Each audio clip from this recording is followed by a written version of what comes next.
ينتهي به المجلس ومن رأى فرجة في الحلقة فجلس فيها.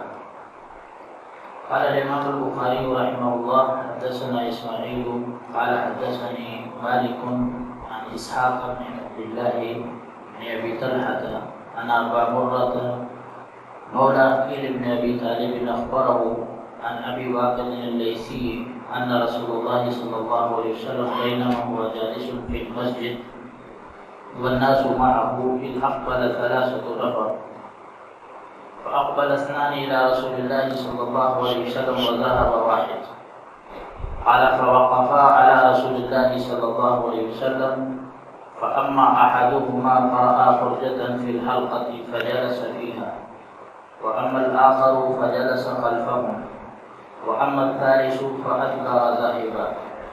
فلما فرغ رسول الله صلى الله عليه وسلم قال ألا أخبركم عن النفر الثلاثة أما أحدهم فآوى إلى الله فآواه الله وأما الآخر فاستحيا الله منه وأما الآخر فأعرض الله عنه. نعم أحسنت بارك الله فيك. إن الحمد لله نحمده ونستعينه ونستغفره ونعوذ بالله من شرور أنفسنا وسيئات أعمالنا من يهده الله فلا مضل له ومن يضلل فلا هادي له وأشهد أن لا إله إلا الله وحده لا شريك له وأشهد أن محمدا عبده ورسوله. يا أيها الذين آمنوا اتقوا الله حق تقاته ولا تموتن إلا وأنتم مسلمون. يا أيها الناس اتقوا ربكم الذي خلقكم من نفس واحدة وخلق منها زوجها وبث منهما رجالا كثيرا ونساء واتقوا الله الذي تساءلون به والأرحام إن الله كان عليكم رقيبا. يا أيها الذين آمنوا اتقوا الله وقولوا قولا سديدا يصلح لكم أعمالكم ويغفر لكم ذنوبكم ومن يطع الله ورسوله فقد فاز فوزا عظيما. أما بعد فإن أصدق الكلام كلام الله وأحسن الهدي هدي محمد صلى الله تعالى عليه وسلم وشر الأمور محدثاتها وكل محدثة بدعة وكل بدعة ضلالة وكل ضلالة في النار. من يطع الله ورسوله فقد رشد واهتدى ومن يعص الله ورسوله فقد ضل وغوى. اللهم صل على محمد وعلى آل محمد كما صليت على إبراهيم وعلى آل إبراهيم إنك حميد مجيد. اللهم بارك على محمد وعلى آل محمد كما باركت على إبراهيم وعلى آل إبراهيم إنك حميد مجيد. سبحانك لا علم لنا إلا ما علمتنا إنك أنت العليم الحكيم. رب اشرح لي صدري ويسر لي أمري واحلل عقدة من لساني يفقه قولي. أما بعد. باب من قعد حيث ينتهي به المجلس ومن رأى فرجة في الحلقة فجلس فيها.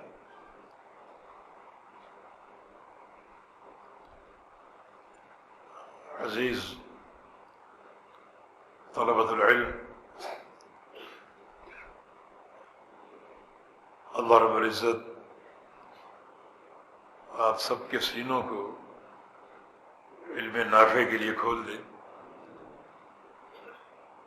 اور ہمیں منہج اہل الحدیث، منہج محدثین اختیار کرنے کی توفیق دے اور جو ہم سنیں یا سنائیں اللہ تعالیٰ اس پر عمل کی توفیق عطا فرمائے. یہ کتاب العلم کا باب نمبر 8 ہے. باب کا ترجمہ یہ ہے من قعد حیث ینتہی بہ المجلس. مسئلے کی صورت یہ ہے کہ ایک مجلس درس قائم ہے اور درس چل رہا ہے، اور بعد میں ایک شخص آتا ہے، حلقہ بنا ہوا ہے اور طلبہ سن رہے ہیں، پڑھ رہے ہیں، تو وہ بعد میں آنے والا کہاں بیٹھے، پیچھے بیٹھ جائے یا اسے آگے جہاں جگہ ملے نظر آئے آگے چل کر بیٹھ جائے۔ مجالس علم جو ہیں ان کے آداب کو ہمیشہ ملحوظ رکھنا چاہیے، اور یہاں انہی آداب کے تعلق سے بات ہوگی۔ یہ باب قائم کرنے کی اس لیے ضرورت محسوس ہوئی کہ اگر جمعے کا خطبہ چل رہا ہو، وہ بھی ایک مجلس ہے، درس کی مجلس، اس کے مخصوص احکام ہیں، اور بعد میں آنے والا کہاں بیٹھے۔ نبی علیہ السلام کے دور میں یہ قصہ پیش آیا تھا، خطبہ ارشاد فرما رہے تھے، تو ایک شخص بعد میں آیا اور وہ آگے ایک جگہ دیکھتا ہے اور وہ لوگوں کی گردنیں پھلانتا ہوا آگے بڑھ رہا تھا، اپنے ہاتھوں سے ہٹاتا ہوا آگے بڑھ رہا تھا۔ تو آپ نے ارشاد فرمایا کہ اجلس فقد آذیت، یہیں بیٹھ جاؤ، تم تکلیف دے رہے ہو۔ تکلیف کسے دے رہے ہو؟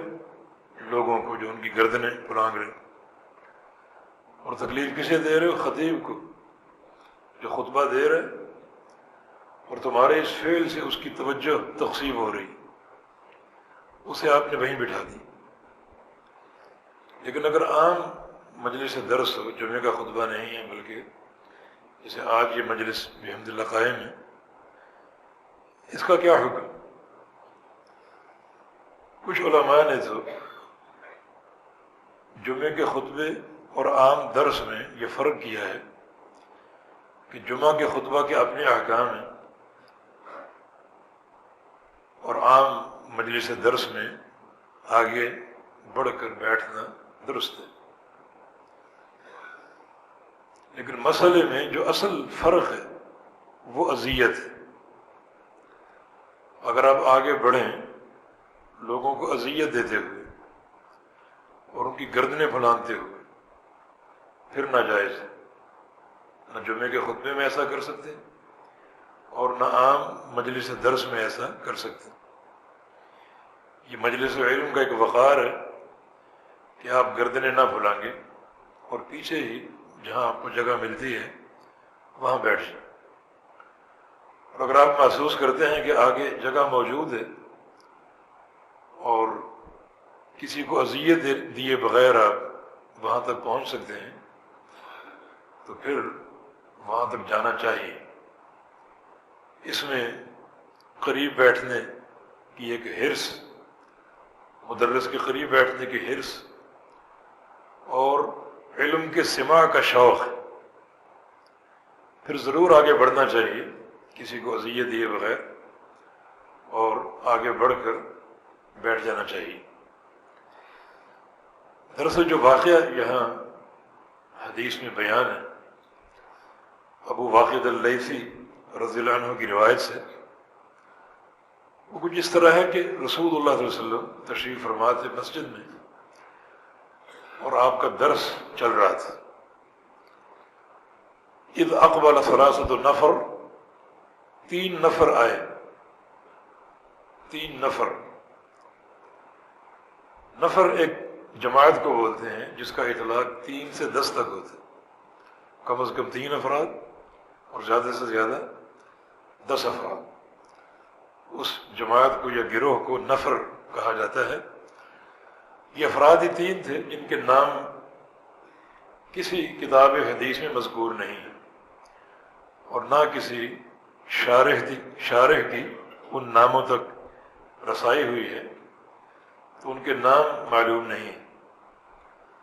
فاقبل اثنان الى رسول اللہ صلی اللہ علیہ وسلم وذهب واحد، ان میں سے 2 لوگ نبی علیہ السلام کی طرف آ گئے اس مجلس میں شرکت کرنے کے لیے۔ وذهب واحد، اور ایک شخص اپنے گھر کو چلا گیا اور وہ اس مجلس میں نہ بیٹھا، شریک نہ ہوا اور اپنے گھر کی طرف چلا گیا. قال فوقف على رسول اللہ صلی اللہ علیہ وسلم، وہ دونوں جو نبی علیہ السلام کی طرف آ رہے تھے اس مجلس میں کچھ دیر کھڑے رہے جگہ دیکھنے کے لیے.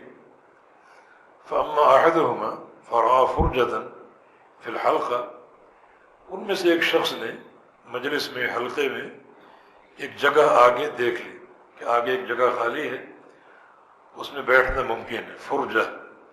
فرجہ جو ہے یہ خلل بین شیئین، یعنی دو چیزوں کے درمیان کوئی خالی جگہ ہو اس کو فرجہ کہا جاتا ہے، یا دو لوگوں کے بیچ میں خالی جگہ ہو اسے فرجہ کہا جاتا ہے. تو اس نے وہ خالی جگہ ڈھونڈ لی، تلاش کر لی.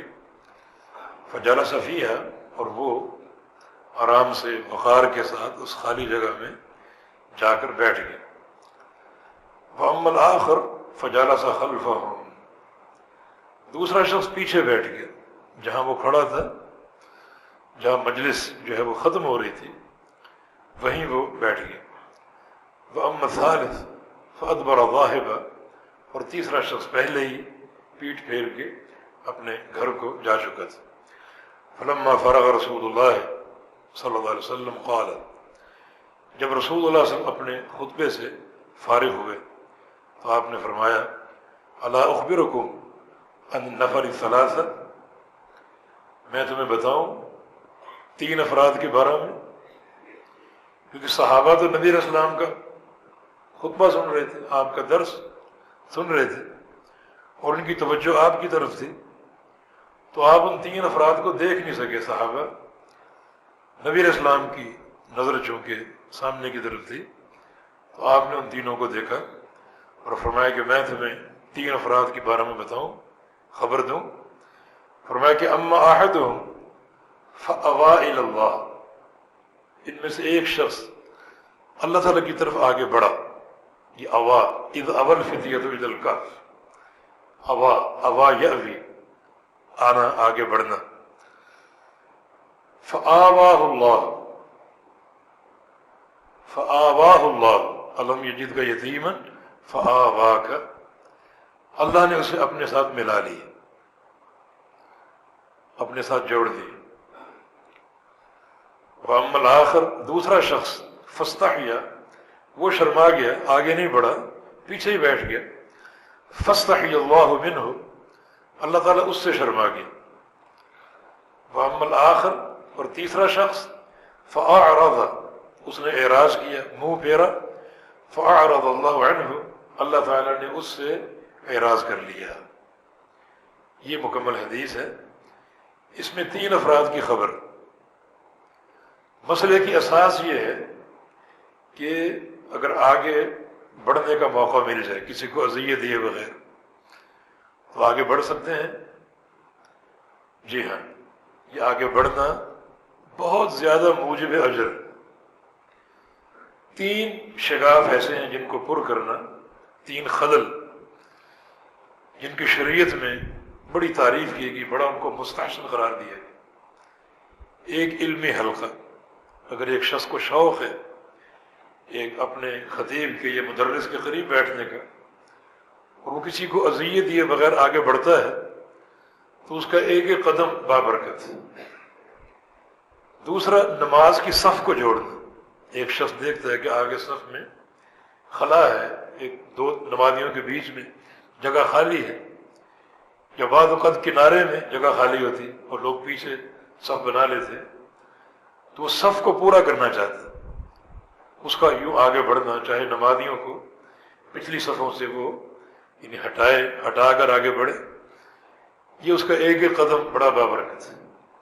اور تیسرا، وہ شخص جو میدان جہاد میں آگے صف میں کوئی خلا دیکھتا ہے تو اس صف کو وہ پر کرنے کی کوشش کرتا ہے، کیونکہ یہ مطلوب ہے. ان اللہ یحب الذین یغادرون فی سبیلہ صفا کأنہم بنیان مرصوص، تاکہ بنیان مرصوص بن جائے. یہ 3 خلاؤں کو پر کرنا، 3 رخنوں کو پر کرنا، یہ مستحسن. تو یہ ہمارا جو اس وقت شاہد ہے وہ علمی حلقہ، علمی مجلس میں ایک شخص آتا ہے اور اس کا یہ ایک ارادہ یا اس کی حرص اور طلب یہ ہے کہ میں مدرس کے قریب بیٹھوں، یہ اس کا شوق ہے، جستجو ہے، کیونکہ اس قرب کا بھی اجر ہے اور زیادہ توجہ سے سن بھی سکوں گا، تو یقیناً یہ اس کا ایک مستحسن اقدام ہے اور قابل تعریف ہے۔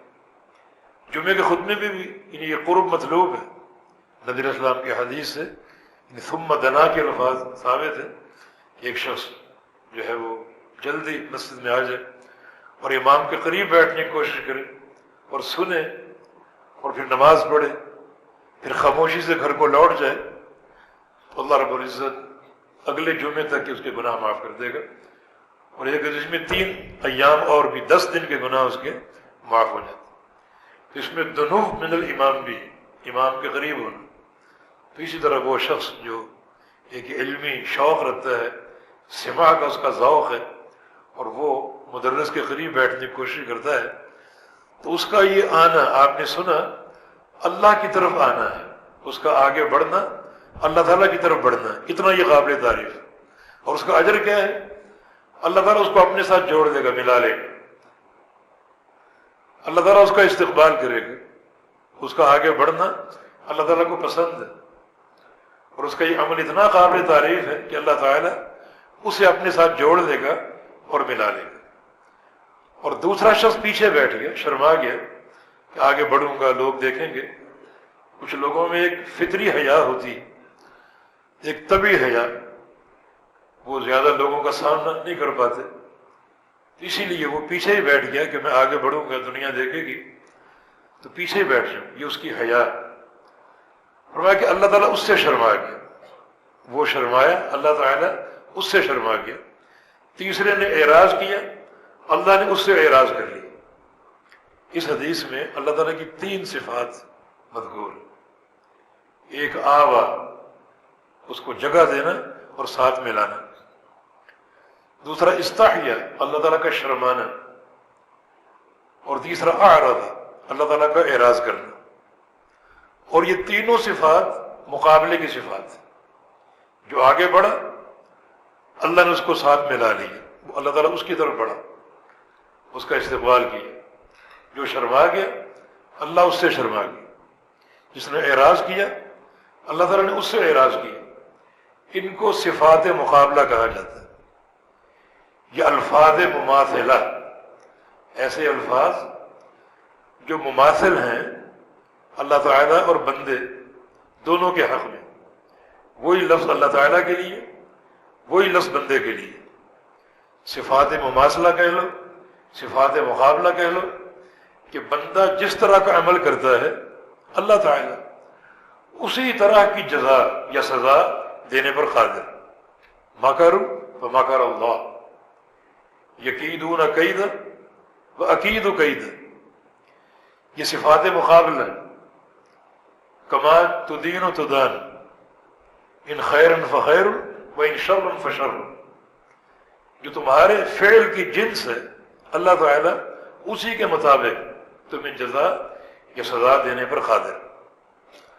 اب یہ تینوں جو اللہ تعالیٰ کے افعال، اعراض کرنا، شرمانا اور جگہ دینا اور پناہ دینا، یہ تینوں افعال مخلوق کے بھی، مخلوق بھی آگے بڑھی، بندہ کا آگے بڑھا، ایک شرما گیا، ایک نے اعراض کیا۔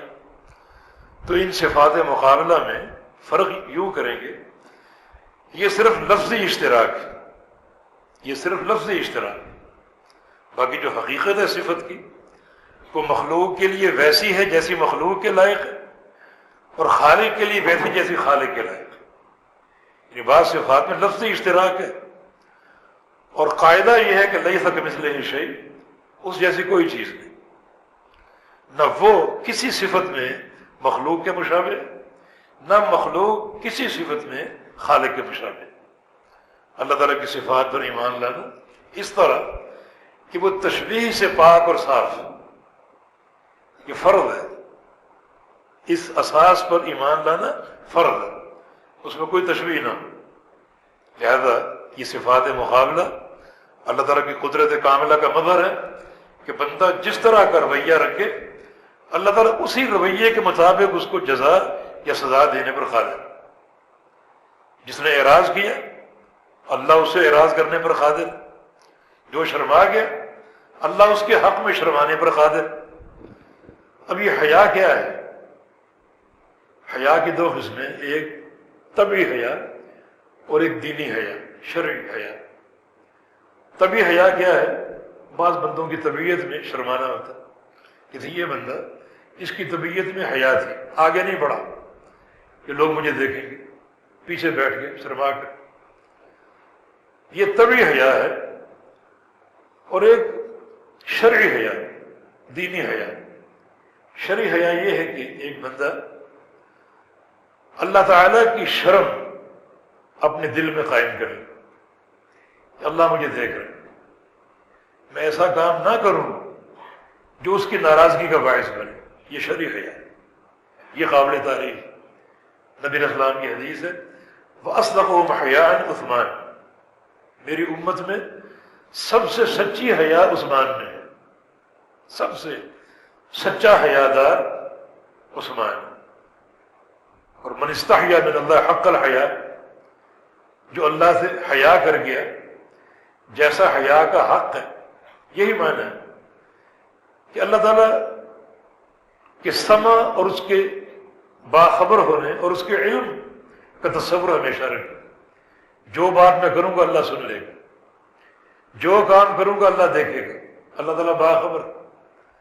اب وہ اللہ تعالیٰ کا حیا اپنے اندر قائم کر لے، ایسی بات نہ کہوں جسے سن کر وہ ناراض ہو جائے، ایسا فعل انجام نہ دو جسے دیکھ کر وہ ناراض ہو جائے، یہ اللہ تعالیٰ کی حیا ہے۔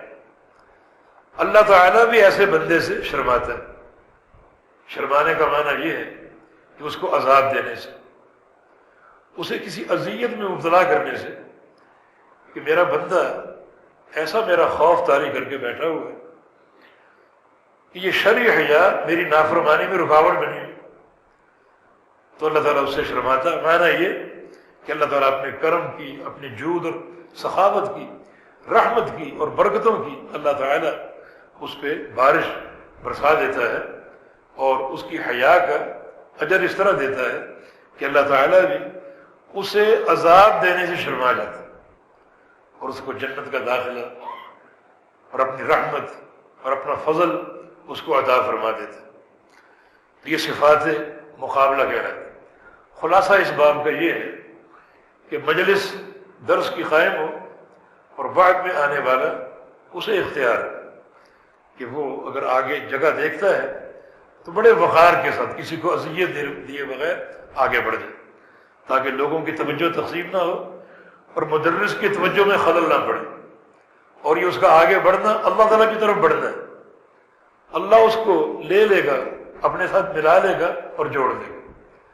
اور اگر ایک شخص پیچھے بیٹھنا چاہتا ہے اور حیا مانے ہے، یہ بھی قابل مذمت نہیں ہے، اس کی حیا اللہ کے ہاں اس طرح قابل تعریف ہے کہ اللہ تعالیٰ اس کو عذاب نہیں دے گا، اللہ تعالیٰ اس کو اپنی رحمت سے ڈھانپ لے گا۔ تو مسئلہ بندے کے اختیار پر۔ اور اس سے بھی اصل بات یہ ہے کہ علمی حلقہ، علماء کے دروس، ان میں شرکت کرنا انتہائی مستحسن ہے۔ اگر آپ کے علم میں ہو کہ فلاں مقام پر علمی درس ہونے والا ہے، آپ شوق سے وہاں پہنچے۔ نظر اللہ عمرہ سمع مقالتی فحفظها ثم اداها کما سمعها، اے اللہ اس شخص کے چہرے کو تر و تازہ کر دینا جس کے اندر یہ تین شوق ہو، میری حدیثیں سننے کا شوق، ان کو یاد کرنے کا شوق اور آگے پہنچا دینے کا شوق۔ یہ کبھی ممکن ہوگا جب آپ علماء کی مجالس میں بیٹھیں گے۔ یہ واقعہ در حقیقت ان مجالس کی عظمت کی دلیل ہے کہ جو لوگ شوق سے پہنچیں بیٹھیں تو ان کا ایک ایک قدم مبارک ہے، اور جو لوگ اس پر مستعد یہ کہ مدرس کے قریب بیٹھنے کی کوشش کریں تو ان کا یہ قرب آگے بڑھنا در حقیقت مدرس کی طرف نہیں بلکہ اللہ کی طرف بڑھنا ہے، اور اللہ ایسے بندوں کو اپنے ساتھ ملا لے گا اور جوڑ دے گا۔ اور نبی علیہ السلام کی بہت سی حدیثیں، یہ علمی جو حلقے ہیں ان کی تعریف اور توصیف پر مشتمل ہے، خاص طور پر اگر مسجد میں نبی علیہ السلام کی حدیث ہے مجتمع قوم فی بیت من بیوت اللہ، کہ جو لوگ اللہ کے کسی گھر میں اکٹھے ہیں، یقرؤون القرآن، قرآن پڑھیں، حدیثیں پڑھیں، وَيَتَدَارَسُونَهُ بَيْنَهُمْ، اور قرآن و حدیث کا مذاکرہ کریں، مسائل کا تبادلہ ہو رہا ہے، سنا جا رہا ہے، سنایا جا رہا ہے، تو کیا ہوگا؟ غشیتہم الرحمہ، اللہ کی رحمت اس پوری مجلس کو ڈھانپ لے گی، اور کیا ہوگا؟ حفتہم الملائکہ، فرشتے اپنے پروں کا سایہ کریں، اور کیا ہوگا؟ وذکرہم اللہ فی من عندہ، اللہ تعالیٰ مجلس میں شریک ایک ایک شخص کا ذکر کرے، ایک ایک شخص نام لے کر کے، دیکھو فلاں بھی ہے، فلاں بھی ہے، فلاں بھی۔ لیکن طلبۃ العلم یہ فضیلت کب حاصل ہوگی؟ جب نیت میں اخلاص ہو۔ اللہ تعالیٰ اخلاص نیت عطا فرما دے، حسن نیت سے اللہ تعالیٰ ہمارے دلوں کو بھر دے۔ اگر آنا بیٹھنا سننا سنانا اخلاص نیت کے ساتھ ہے، اور آپ کی اخلاص نیت یہ ہے کہ اللہ کی رضا نمبر 1، نمبر 2 سنوں گا اور اپنے نفس سے جہالت کو دور کروں، نمبر 3 اس علم کو آگے منتقل کروں۔ منتقل کرنے کے لیے ضروری نہیں ہے کہ کوئی اسٹیج قائم ہو اور آپ کو وہاں درس کا موقع دیا جائے، آپ اپنے گھر گئے، اپنے گھر والوں کو بٹھا لیے، ہم نے یہ سنا، یہ حدیث سنی، آگے منتقل کرنے کا شوق ہو، یہ جذبہ ہو، اور آخری چیز اس میں عمل کا شوق اور عمل کی رغبت، کہ جو سنوں اس پر عمل کروں، کیونکہ سن کر علم حاصل کر لیا، اب اس علم کی حجت قائم ہو چکی، اب اس علم کا تقاضا یہ کہ اس پر عمل کرو۔ یہ 4 چیزیں حسن نیت کی اساس ہیں، یہ اگر موجود ہیں تو پھر آگے بڑھنا بیٹھنا در حقیقت اللہ کی طرف آگے بڑھنا ہے، اور اللہ ایسے بندے کا استقبال کر کے اسے اپنے ساتھ جوڑ دے گا۔ ایک قول یہ لقمان جو اپنے بیٹے کو نصیحتیں کی تھی بہت ساری رضی اللہ عنہ، ایک نصیحت بعض کتب حدیث میں، موطا میں یہ نصیحت مذکور ہے، فرماتے تھے کہ یا بنی جالس العلماء، میرے بیٹے علماء کے ساتھ بیٹھا کرو، وزاحمہم برکبتیک، اور اپنے گھٹنے جوڑ کر بیٹھو علماء کے ساتھ، یعنی اشارہ قرب کی طرف، علماء کے پاس بیٹھو گھٹنے جوڑ کر۔ فإن اللہ یحیی القلوب بنور الحکمہ، اللہ تعالی حکمت اور علم کے نور کے ساتھ دلوں کو زندہ کرتا ہے، دلوں کو زندہ کرتا ہے نور علم کے ساتھ، نور حکمت کے ساتھ، یعنی کتاب و سنت کے ساتھ۔ کما یحیی الارض ببابل السماء، اس طرح اللہ رب العزت آسمان کی مسلسل بارش سے مردہ زمین کو زندہ کر دیتا ہے، اس طرح اگر کسی دل پر علم کی بارش ہو، حکمت کی بارش ہو، قرآنی آیات کی بارش ہو، احادیث کی بارش ہو، تو یہ علم ان مردہ دلوں کی حیات ہے، ان کی بقا